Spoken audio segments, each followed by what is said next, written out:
Ya Allah sen mehribon, Allahu Allah.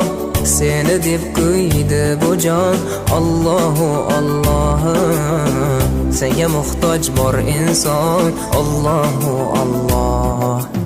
Olamlarning Robbisin, Allahu Allah.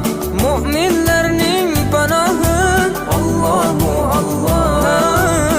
Yuragimning sultoni, Allahu Allah.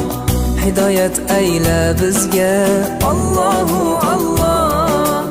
Panoh bo'l yurtimizga, Allahu Allah. Iymon ber qalbimizga, Allahu Allah. Allah meni dardimni, bu ohzorimni rahmayla kechirgin gunohlarimni.